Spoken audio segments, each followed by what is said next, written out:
Hello, hello, hello. I'm sick, don't mind my voice. I am back. I'm going to be making some revisions, some changes to the channel. I'm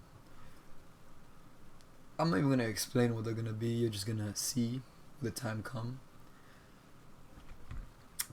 I'm drinking this because, I'm sick. You know what's weird?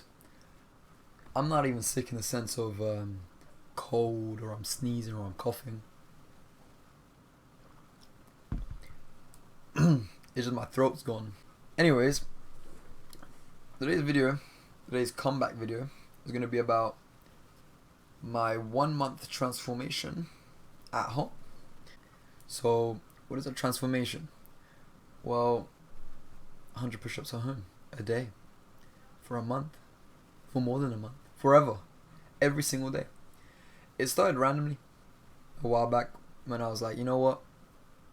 Let me just do some push-ups. I went on my carpet. And I was like, before I started, I thought, I'm a pretty athletic person. I've always done sports since I was young. I've always done competitive sports, not just sports. I've always done competitively. And I was thinking to myself, how many could I do? Because I don't usually just do push-ups and run around playing sports, but I don't just go down and do some push-ups. And I did 33. I remember the number. I did 33 and I couldn't do any more. And I thought to myself, yes, I'm pretty skinny. I'm 56 kilograms as we speak right now. And I'm 5'11". So I am skinny. I'm quite underweight. I'm very lean in the sense of low body fat percentage. If I take my shirt off, I have muscles in an athletic way, not in a bodybuilding way.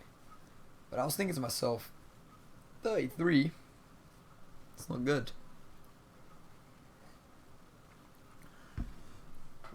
So, after I failed to do more than 33, I got up. I thought to myself, 100. I'm going to do 100 today.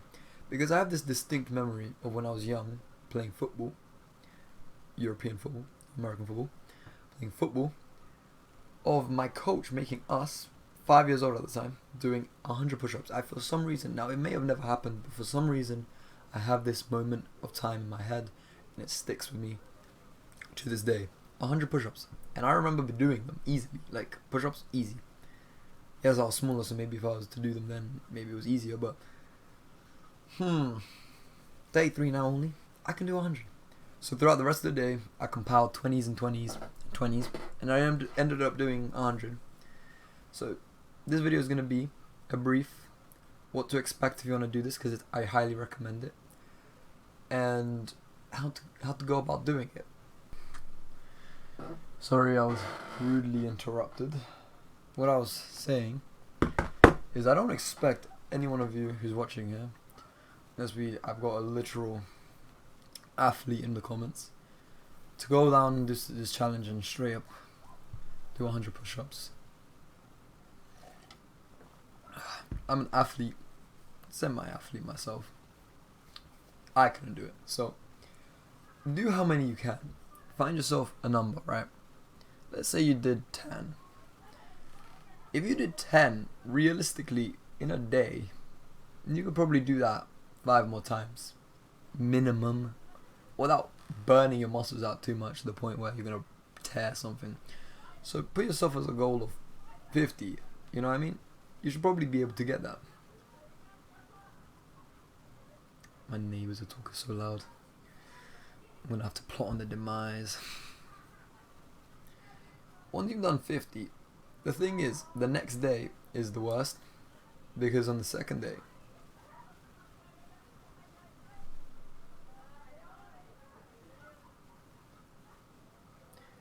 this is why I play super loud music on my speakers.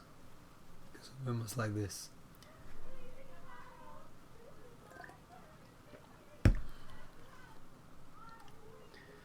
Anyways, where was I at? Alright. Do the amount you can, and by the second day, you're going to see that your muscles are starting to hurt. If you're doing them right, the muscles that should start hurting are these ones and these ones.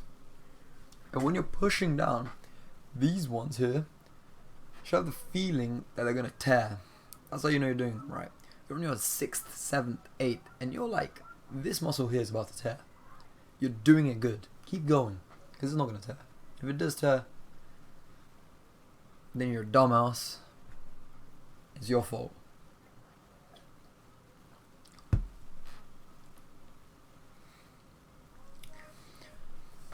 By the 3rd day, because the second you're going to feel the most lethargic, makes sense, you've probably not done any sports, you fat motherfucker. By the 3rd day, you're going to realize that, hey, I could do more than 50. It's going to hurt, but I can. 50 before seemed like an unreachable goal. 50 the next day seemed like I can't hit it. 50 today, I can hit it, and I feel like I can keep going. That's what happened with me. I was doing 100. The second day, I could only do 65. Well, I could probably gone up to 100, but the way I framed the press-ups was stupid. I did some in the morning, then I didn't do anything till the night, and by the night I was tired and I went to bed. If I did it in the morning, the afternoon, and then at night, I could have probably got 100, but let's just say I wouldn't have been able to. 65. And most of you are going to realize and see this decline in the second day as well. But by the 3rd, if you're somewhat athletic, you should be able to go above your target. Maybe by 10. I ended up doing 135 on the 3rd day. Going up day 5 because I wanted to do up for the day 5 I missed on the 2nd day. Alright, what did it help me with? That's probably what all of you guys are even here for. Yeah, I want to do the push-ups, but does it actually even help? Yes, it helps. It helps quite a lot actually. I'll tell you exactly how it helps. Firstly, falling asleep.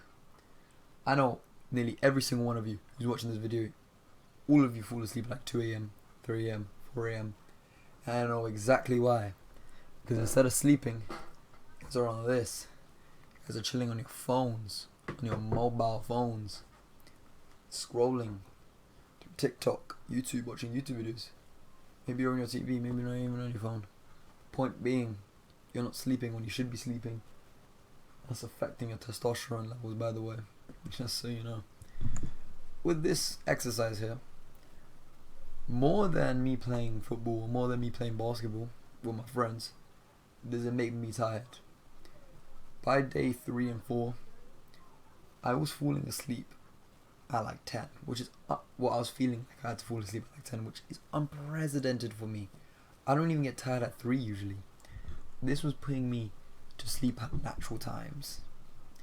So you know what's happening. And for anyone that's saying, well, you're sick right now, it's not that, because even when I am sick, it doesn't affect the time I fall asleep. I could be dying sick and it's like 4 AM and I'm chilling on my phone. Doesn't matter. Number 2, how hungry I feel and what I crave has changed as well with this challenge. Started as a simple challenge, as like a little haha, let me just do 100 push-ups. I bet I can do that. Now it's changed the way I view my diet. Personally, I'm not as hungry as I usually used to be in the morning. I'm skinny, so you might be thinking, well, that's a bad thing. You're skinny, you should be eating as much as possible. Here's an interesting little fact. I haven't been eating as much breakfast as I usually do. My lunch and dinner are much further apart now than they usually are. And yet, I weigh more than I did at the start. I weighed just 55 at the start. And now a month later, I'm at the 57 echelon. Earlier in the video, I gave my 50, when I said 55, it was for the start of the challenge. I'm near 58 now.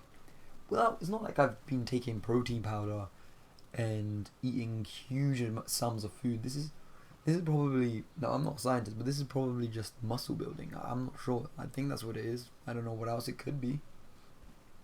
There's the 3 kg difference in a short amount of time. It's quite impressive for someone like me, who my weight hasn't changed since I was a child. I've been staying skinny for my whole adult, my childhood, teenagehood. I've been staying at this level. And when I was talking about the cravings, I've been craving red meats much more. I've always loved meat. Meat was probably one of the only foods I wanted to eat anyways. Chicken, breast, pork, beef. But at one point I started getting into pasta a lot and pizzas and stuff like that. Homemade, obviously. I don't really eat out takeaway food. I usually eat homemade food. And meat, as was like just meat itself, turned into either fried meat, where it's tenders, like fried tenders, or chicken wings. There was nothing else. I wasn't eating beef steak or pork fillet, pork chops, or even shit, just a chicken breast. I wasn't eating all that. Now become very. I've been craving this type of food much more. Made myself nice beef, steak. I made myself a steak. It was a ribeye steak. Made it medium, medium well. What men eat at that level. Amazing. Everything else that you may have clicked on this video for, such as confidence, increase, boost in testosterone, all these things, it probably does do that. But for a person like me who already has these things, I didn't come into this challenge to boost my testosterone or to get more confident or to, I don't know, whatever you guys probably clicked on this video for. I already have these things. I did it just out of the fun aspect of it. But I can say one thing, and that is that it's changed a few things, my sleeping times and my cravings. And that's interesting still, because I've not done anything else. I haven't meditated. I haven't gone out to do detox or anything such. This has just come from just my lifestyle and livelihood has stayed the same. I would like to say that the only difference that's happened, apart from the press-ups, was my recent trip to Romania and Bulgaria. I'm Romanian. I went to Romania and then I went to Bulgaria with my girlfriend to the beach, sunny beach. And the food I was eating in Romania and Bulgaria, plus the activities we were doing, plus just general vibe and air of the area, changed me to when I came back to England. I live in England. Then I suddenly wanted to do the press-ups. Then I suddenly, it was a little interesting add-on. Do your push-ups. Stop being a lazy fat bitch. Stop being a lazy fat fucking lazy ass motherfucker. Eat well. Sleep early. Wake up early. Do shit. What else do you want me to say?